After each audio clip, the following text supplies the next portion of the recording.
두려움에서 믿음으로 오늘 마지막 시간입니다. 디모데후서 1장 7절에 하나님이 우리에게 주신 것은 두려워하는 마음이 아니요 오직 이 안에 뭐가 들어간지 아십니까? 능력과 사랑과 절제하는 마음, 우리가 알고 있습니다. 그런데 이런 우리가 이 답을 모른 채 그냥 빈칸을 채워놓고요, 뭘 넣어보라 그러면, 상식적으로 넣으라 그러면 이런 뭘 넣겠습니까? 두려워하는 마음이 아니고 그 반대가 뭘까요? 용기를 가져라. 그렇죠? 두려움의 반대가 용기 아닙니까? 그렇게 말할 것입니다. 그런데 성경은 우리가 용기라고 하는 말을 기대하는 자리에 절제라는 말을 씁니다. 왜냐하면요, 용기라는 것은 가지자 그래서 갖게 되는 게 아니거든요. 아줌마 여기 용기 1인분 주세요 하면 금방 싹 가져옵니까? 그렇지 않아요. 용기라는 게 주문한다고 해서 오는 게 아니에요. 그래서 성경은 두려움을 이기기 위해서 용기를 주문하지 않고 절제를 처방합니다. 처방, 병원에서 쓰는 말이죠. 이거 먹고 잘 따르다 보면 어느 순간에 좋아질 것이다. 어느 순간에 두려움을 이기고 있는 나를 발견할 것이다. 이게 절제입니다. 여러분, 용기와 절제는 고대 그리스 문화, 성경 시대의 문화였는데 아주 중요한 덕이었습니다. 그리스 사람들은 Four Cardinal Virtues, 4개의 한국말로 하면 군자죠, 군자. 덕이 있는 사람의 4가지 덕, 지혜, 용기, 정의, 절제, 이렇게 이야기했습니다. 지혜, 용기, 정의, 절제. 용기와 절제는 당시 사람들이 굉장히 소중히 여겼던, 갖고 싶은 덕이었습니다. 여기서는 용기와 절제가 보세요, 나란히 등장합니다. 이게 성경의 아이디어와 비슷하기도 하고 다르기도 합니다. 성경은 용기와 절제를 나란히 두기보다는 절제를 통해서 용기가 가능해진다. 용기는 좀 더 표면에 드러나는 모습이고요, 절제는 좀 더 깊은 곳에 있는 것으로 봅니다. 용기를 가져라 하는 게 안 통할 때가 많아요. 별 효용이 없을 때가 많습니다. 그러나 절제를 훈련하라 그러면 우리가 따를 수 있잖아요. 그렇게 따르다 보면 결과적으로 용기가 생길 것이라는 프리스크립션, 처방입니다. 이것은 인간에 대한 깊은 이해이면서도 실제적인 권면입니다. 우리 성경에 절제라고 번역된 단어는 소프로시네인데 여러 가지 뜻이 있습니다. 첫째로 모자라지도 않고 지나치지도 않는, 양극단을 피하는 덕, 중용이라 그러죠. 동양에도 과유불급이라는 말이 있습니다. 좀 다른 말은 다다익선, 많을수록 좋다는 말이죠. 그런데 과유불급이라는 말은요, 지나치면은 모자라는 것보다 좋지 않다는 거죠. 저 사람 참 똑똑해. 근데 여러분 이럴 때 있지 않습니까? 저 사람 너무 똑똑해. 좋은 거예요, 안 좋은 거예요? 너무 똑똑해. 여러분 칭찬 좋아하시죠? 그런데 여러분 지나친 칭찬이 안 좋을 때가 있잖아요. 돈은 어떻습니까? 다다익선입니까? 과유불급입니까? 용기는 어떻습니까? 너무 지나쳐서 어떤 두려움도 없는 상태. 아리스토텔레스는요, 이게 결코 좋은 상태가 아니라고 말합니다. 아리스토텔레스라는 철학자는 용기라는 덕도 중용으로 설명합니다. 용기는 두려움에 대한 반응이고요, 절제는 뭡니까? 쾌락, 즐거움에 대한 반응입니다. 두려움에 대한 반응도요, 양극단, 하나는 어떤 것도 두려워하지 않는 무모함, 그 반대에는 지나치게 두려움에 사로잡혀 사는 비급함이 있습니다. 용기는 그 중간에 있다는 거예요. 정말 용기는 두려워해야 할 것을 두려워할 줄 알고 어떤 것도 지나치게 두려워하지 않으며 적절한 방식으로 두려워하는 것이 용기다, 이렇게 말합니다. 절제는 쾌락에 대한 반응인데 이것도 중용으로 설명할 수 있습니다. 한쪽 극단에 뭐가 있는가 하면요, 금욕. 그러니까 뭘 즐기는 것은 전부 다 죄악이라 생각하는, 그냥 참고 견디고 인내하라는 말만 하는 그런 태도는요, 결코 성경적인 태도가 아니에요. 하나님이 창조하신 이 아름다운 세상을 우리가 즐길 줄 알아야 됩니다. 여러분, 가족들과 함께 앉아서 맛있는 음식 나누어 먹으면서 행복을 느끼는 마음요, 그런 사람이 정서적으로 건강하고요, 두려움도 이기는 거예요. 여호와 우리 주여, 주의 이름이 온 땅에 어찌 그리 아름다운지요.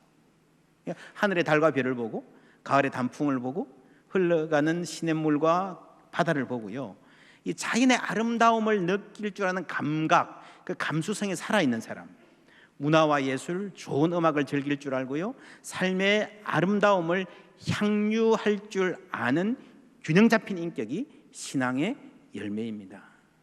특별히 중요한 게 여러분 유머 감각입니다. 생을 즐길 줄 아는 사람은요 유머 감각이 있습니다. 여러 연구에 의하면 그 sense of humor and resilience, 혹은 스트레스를 이기는 능력, 유머 감각이 뛰어난 사람이, 자주 웃는 사람이 삶의 스트레스를 견뎌내고요, 불안과 두려움을 이긴다는 것입니다. 그래서 여러분 자녀를 기를 때에 너무 공부만 하고 정말 성실한데 매사에 진지하기만 하면요 잘 갈 것 같지만 한 번 비교 부닥치면 무너진다는 거죠. 유머 감각이 있는 아이가 resilient, 탄성 회복력이 있는 사람입니다. 여유 있고 강인한 어른으로 자라날 수 있습니다. 웬만한 도전을 만나도 쉽게 침몰하지 않는 사람이 된다는 거죠. 이것도 여러분 즐기는 거잖아요. 여유가 있는 거잖아요. 매사에 너무 진지하기만 한 사람은 이 약한 사람, 두려움에 쉽게 무너지는 사람입니다. 그래서 자녀들 교육시킬 때도요 유머 감각이 있는, 웃을 줄 아는, 즐길 줄 아는 아이로 길러야 됩니다. 즐거움에 대한 태도의 한 극단이 금욕주의라면요, 다른 한 극단은 탐닉하는 거라고 볼 수 있습니다. indulgence. 아리스토텔레스는 잘못된 쾌락, 탐닉을 이렇게 말합니다. 첫 번째, 잘못된 것을 즐기는 것. 음식을 즐기는 것은 좋습니다. 건강한 식욕은 축복입니다. 그런데 마약을 즐긴다, 도박을 즐긴다, 그건 아니죠. 두 번째로 너무 많이 즐기는 겁니다. 음식을 즐기는 것 자체는 좋지만 너무 많이, 그죠? 너무 많이 심하면 그것도 도움이 되지 않습니다. TV도 마찬가지입니다. TV 보는 것 자체가 나쁘겠어요? 적당히 해야 됩니다. 컴퓨터 게임, 쉬는 것도 마찬가지예요. 쉼이 중요하다 그러지만 쉬기만 하면 되겠습니까? 적당한 수준에서 즐길 줄 알아야 됩니다. 세 번째는 잘못된 방식으로 즐기는 것입니다. 성관계 그 자체를 즐기는 것은요 창조 질서에 속한 아름답고 건강한 것입니다. 그러나 결혼 관계 밖에서 추구하는 것은 잘못된 방식입니다. 정리하면 이 절제, 소프로시네는요 수도사처럼 살아라는 말이 아니에요. 모든 즐거움을 거부하는 것이 절제가 아닙니다. 적절하게 즐길 줄 아는 것, 그것이 절제라는 것입니다. 둘째로 이 소프로시네라는 말에는 셀프 컨트롤이라는 말이 있어요. 자기를 스스로 통제할 줄 아는 능력. 셀프 컨트롤이라는 거는요 누가 억지로 시켜서 이거 해, 저거 먹어, 먹지 마, 일어나, 이게 아니라 스스로 일찍 일어나고 스스로 통제하는 거예요. 여러분 뭔가 하면요 여기서 절제한다는 것은 자유가 있다는 말입니다. 자유가 없으면 절제를 배울 수가 없죠. 셀프 컨트롤인데 절제는. 그런 말이 있습니다. 군대 가면 사람 된다. 진짜 그런가요? 예. 철부지 아들이 군대에서 휴가 나오면요 씩씩해지고요, 그렇게 게으르던 녀석이 아침에 일찍 일어나고 그래요. 야, 이 녀석이 좀 달라졌네. 제대하고 오면요 아침에 일찍 일어나가지고 이불을 개는데 각을 딱 잡아가지고, 옛날에는 막 그냥 뒹굴뒹굴 하던 애들이 해가 중천에 뜨도록 군대에서 배웠다 그러면서 집안 청소도 하고 그러잖아요. 야, 정말 구우시다. 근데 그게 얼마나 가요? 일주일? 훌륭한 아들 두셨네요. 일주일 가면 훌륭한 겁니다. 그죠? 왜 그래요? 군대가 바른 생활을 익히게 하는데 강요해서, 타율로 해서 그런 거예요. 안 하면 맞잖아요. 누가 안 하겠습니까? 집에 오면 안 해도 때리는 사람 없잖아요. 그러니까 여러분 이 셀프 컨트롤, 절제라는 거는요 자유가 전제되어 있습니다. 여러분 부모가 엄격하면 아이들이 반듯하게 자랄 것 같죠? 그렇지 않습니다. 부모가 엄격한데 나중에 보면 아이들이 더 엉망인 경우가 많아요. 자유를 안 줘서 그렇습니다.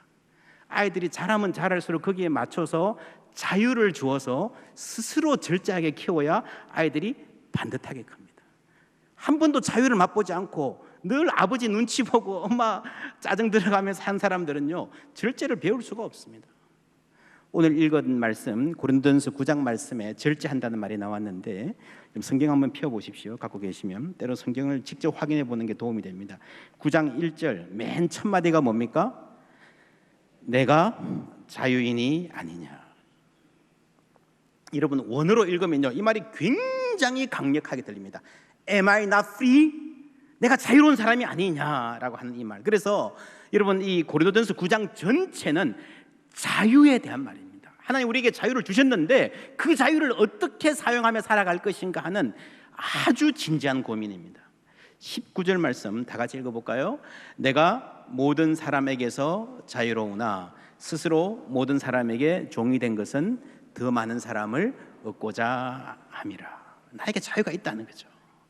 마음대로 살 수 있다는 거죠. 누구 눈치 안 보고 살 수 있다는 거죠. 그러나 모든 사람에게 종이 돼서 살고 있다는 거죠. 그래, 그 자유는 아무거나 먹고 아무나 만나고 화난다고 아무 말이나 하고 그런 자유가 아니라는 겁니다. 나는 절제하며 산다. 왜요? 더 많은 사람을 얻고자 하는 삶의 분명한 목표가 있으니까 절제하는 거예요. 여러분, 주보에 보시면 제가 몇 가지로 정리해 놨습니다. 적어 보십시오. 넘버 1, 절제의 중요한 요소입니다. 절제는 분명한 목표가 있어야 가능합니다. 절제는 뭐가 있어야 된다고요? 분명한 목표가 있어야 됩니다. 여러분, 아이들 공부하라 해도 잘 안 하죠. 아무리 해도 안 합니다. 그러나 스스로 내가 이루고 싶은 꿈이 생기면 하지 말라 해도 열심히 해요. 아침에 일찍 일어나고요. 게임하는 시간도 아까워하고요. 목표가 생기면, 목표가 있어야 절제합니다. 9장 25절 26절 함께 읽습니다. 이기기를 다투는 자마다 모든 일에 절제하나니 그들은 썩을 승리자의 관을 얻고자 하되 우리는 썩지 아니할 것을 얻고자 하노라. 그러므로 나는 다름질하기를 향방 없는 것 같이 아니하고 싸우기를 허공을 치는 것 같이 아니하며. 아멘. 여러분 다 열심히 사시죠. 한국 사람들 참 열심히 삽니다. 외국 가보면요, 다른 인종보다 특별히 한국 사람들 열심히 삽니다. 그런데 여러분, 열심히 사는 거 필요한데 열심히 사는 걸로 충분하지 않다는 거예요. 어떤 사람은 다름질을 하는데 전속력으로 달려가는데 목표가 없다는 겁니다. 분명하지 않다는 거예요. 어디에 도달하고 싶은가, 거기 왜 가고 싶은가는 대답이 없다는 거예요. 열심히 달리다가 어디가 아닌가 봐, 또 저쪽으로 달리고요. 내일은 또 저쪽으로 가고요. 열심히 살지만 열매가 없어요. 만족도 없어요. 내 이야기 같지 않습니까? 두 번째, 절제는 훈련해야 합니다. 훈련. 함께 읽습니다. 경건에 이르도록 내 자신을 연단하라. 육체의 연단은 약간의 유익이 있으나 경건은 범사에 유익하니 금생과 내생에 약속이 있느니라. 아멘. 육체의 연단, 무거운 걸 들기 위해서 생각만 하는 게 아니라 계속 훈련할 때에 우리는 그 선을 넘어설 수 있는 것입니다. 옛날에 벌벌 떨던 대상을 이제는 담대하게 맞이할 수 있는 것입니다. 세 번째, 절제는 결단에서 시작합니다. 다니엘서 1장 이런 말씀 나오네요. 다니엘은 뭘 정했어요? 뜻을 정하여 결단했습니다. 왕의 음식과 그가 마시는 포도주로 자기를 더럽히지 아니하리라 하고 자기를 더럽히지 아니하도록 환관장에게 구하니 하나님이 다니엘로 하여금 환관장에게 뭘요? 은혜와 긍휼을 얻게 하신지라. 환관장에게 구했는데 응답을 누가 했어요? 하나님이 하셨어요. 하나님이 뭘 주셨습니까? 은혜와 긍휼을, 저 사람을 잘 봐주고 불쌍히 여기는 마음을 주셨다라고 하는 겁니다. 다니엘이 먼저 뜻을 정했어요. 먼저 결단했습니다. 그 결단 위에 은혜와 긍휼을 주셨습니다. 여러분, 다른 삶을 살려면요, 결단해야 됩니다. 네 번째는, 절제는 성령 충만으로 유지됩니다. 갈라디아서 5장에 오직 성령의 열매는 사랑과 희락과 해서 맨 마지막에 뭡니까? 온유와 절제니. 마지막이 절제예요. 성령의 열매 중에서 참 중요한 열매입니다. 우리가 결단해서 성령 안에서 살면요, 그 성령의 열매로 절제가 맺힌다는 겁니다. 성령 충만할 때 우리는 계속해서 절제할 수 있고요, 죄와의 싸움에서 이길 수 있습니다. 가인이 아벨을 질투하고 미워하고 막 분을 못 이겨서 막 씩씩거리고 있을 때에 하나님이 이렇게 말씀하셨습니다. 네가 선을 행하면 어찌 낯을 들지 못하겠느냐. 선을 행하지 아니하면 죄가 문에 엎드려 있느니라. 죄가 문에 엎드려 있느니라. 죄가 너를 원하나. 너가 죄를 원하는 게 아니고 죄가 너를 삼키려고 막 하는데요, 그 다음에 정말 중요한 말씀입니다. 너는 죄를 뭐 할지니라? 다스릴지니라. 할렐루야. 여러분, 내 마음에 막 미움의 파도가 일어날 때에 그냥 그대로 분노로 혈기로 행하는 거는요, 이 죄에게 잡아먹히는 거라는 거죠. 그게 엄청난 힘이 있는 것 같지만 하나님이 우리에게 다스릴 수 있는 능력을 주셨다는 겁니다. 그게 뭔가 하면 절제입니다. 절제. 여러분, 화난다고 아무 말이나 막 하지 마시고, 분노가 일어난다고 그 분노 따라 행하지 마시기를 주님의 이름으로 축원합니다. 내가 다스리려고 결단해야 됩니다. 그러면 하나님이 그것을 다스릴 수 있는 은혜와 긍휼을 주실 줄 믿습니다. 그러면 우리는 죄에서 이길 수 있습니다. 여러분, 죄와의 싸움에서 지면요, 두려움이 더 커집니다. 죄가 두려움을 갖고 옵니다. 가인이 그랬잖아요. 쾌락과의 싸움도 마찬가지입니다. 여러분, 쾌락 앞에서 통제력을 잃어버린 사람은 두려움 앞에서 용기를 잃어버립니다. 그러니까 여러분, 용기를 훈련하려고 그러지 마시고요, 내가 쾌락을 통제할 수 있는 절제를 훈련하십시오. 그럼 용기는 따라 생길 것입니다.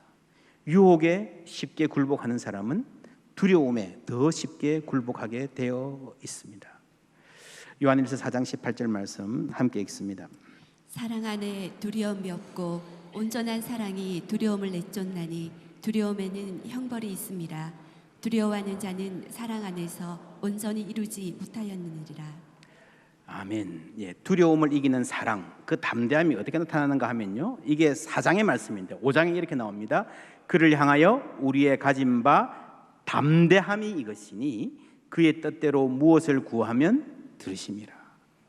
우리의 담대함은 내가 갖고 있는 것의 담대함이 아니고요, 나의 어떤 자질이 아니라 기도 응답에 대한 담대함입니다.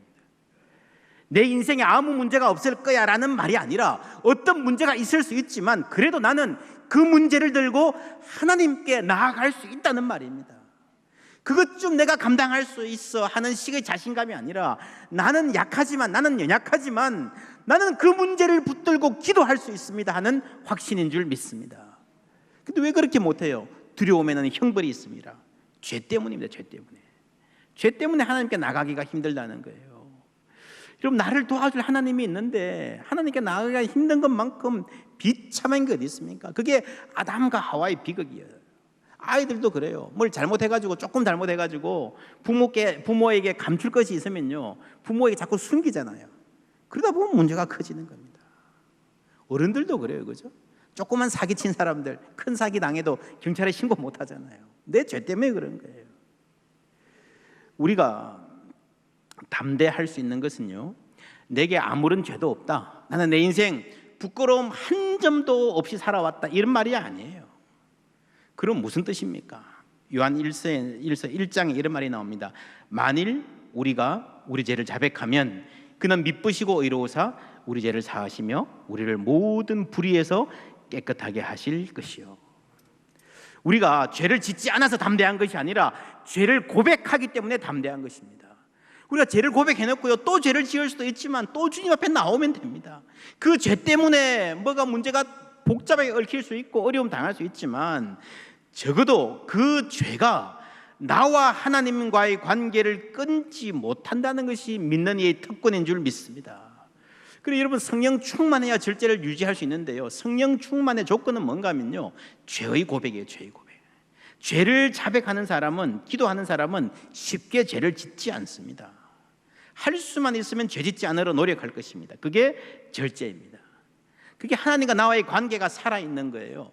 내 안에 거하라, 나도 너희 안에 거하리라. 여러분, 어른이 우리 집에 같이 있으면 크고 작은 일을 같이 상의할 것 아닙니까? 근데 문제가 있으면 안성만 봐도 알 거 아닙니까? 하나님과 교제하는 가운데에 내가 주님 안에 살고 있으므로 두려움을 이길 수 있는 것입니다. 그게 성령 충만이고 그게 절제하는 삶입니다. 바울은 자유인이었습니다. 그러나 이 말은요, 아무 것이나 뭐든지 내 마음대로 할 수 있다 이 말이 아니에요. 내 마음대로 하겠다 이 말이 아니에요. 고린도 후서 13장 8절을 함께 읽습니다. 우리는 진리를 거슬러 아무것도 할 수 없고 오직 진리를 위할 뿐이니. 아멘. 우리는 진리를 거슬러 아무것도 할 수 없고 오직 진리를 위할 뿐이니. Against truth 할 수 없고 for truth만 하겠다는 거죠. 아무것도 할 수 없다. 무슨 말입니까? 진리를 따라 사는 길이 손해가 나고요, 어리석어 보일 때가 있다는 말이에요. 이렇게까지 해야 되냐? 아이고. 이럴 때 한번 슬쩍 거짓말하면, 눈 감고 모른 채 하면, 양심 그거 살짝 빼가지고 어디 하루만 좀 감춰놓고 뭐 하면, 하나님 잠시만 모른 채 주시면 안 돼요. 그런 유혹이 있을 때 바울은 그럴 수가 없었다는 말입니다. 여러분, 이런 유혹을 거부하는 단호함이 있었기 때문에 죽음의 위협 앞에서도 두려워하지 않는 담대함이 가능했습니다. 그래서 절제가 두려운 마음을 이긴다는 겁니다. 어떤 목사님들 교회를 개척해서 열심히 섬기고 교회가 엄청 커졌습니다. 은퇴하고 아들을 목사로 세워요. 목회직 세습. 잘못된 것입니다. 누구나 다 합니다. 하면 안 되는 것입니다. 그럼 아니면 아니라고 해야죠. 진리가 아니면 아니라고 해야 됩니다. 그걸 자꾸 이상한 이유를 갖다 붙이고 자꾸 타협하니까요, 교회가 약해지는 것입니다. 교회에서 하나님의 영광이 떠나고 진리의 빛이 가리워지는 것입니다. 타협하면 약해집니다. 그래서 진리의 사람은 분리할 때도 타협하지 않고 진리를 택합니다. 그것을 공의라고 합니다. 이사야 32장 17절 18절 제가 읽습니다. 공의의 열매는 뭐예요? 화평이요, 공의의 결과는 영원한 평안과 안전, 샬롬과 안전입니다. 내 백성이 화평한 집과 안전한 거처와 조용히 쉬는 곳에 있으려니와 내가 여호와의 집에 영원히 거하리로다. 이것이 이 땅에서 드러나는 것은요, 화평한 집, 안전한 거처, 조용히 쉬는 곳입니다. 이것은 의로운 삶이 주는 선물입니다. 공의의 열매는 화평이요, 공의의 결과는 영원한 평안과 안전이라. 어디가 안전합니까? 어떻게 살아야 여러분 안전이 보장이 되겠습니까? 어려움이 생기면 어디로 도망가야 되지? 누구에게 줄 서야 안전하지?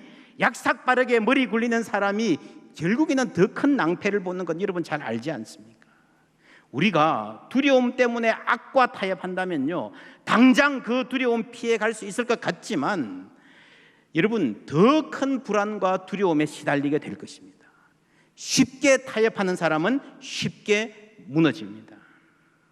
주께서 심지가 견고한 자를 평강하고 평강하도록 지키시리니 이는 그가 주를 신뢰함이니이다.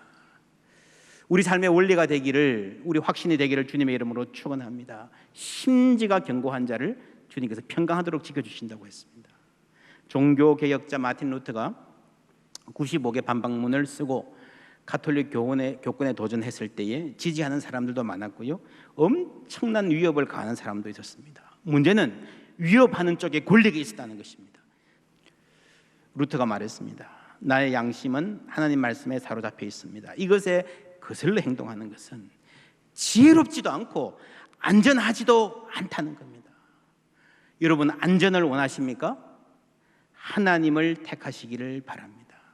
내 지혜로, 내 판단으로 안전을 택했던 사람들은 결국에는 더 큰 두려움에 사로잡히는 길로 갔습니다. 루터의 선택은 하나님이 지켜주셨습니다. 다니엘의 결단 위에 하나님의 은혜와 긍휼도 베푸셨습니다.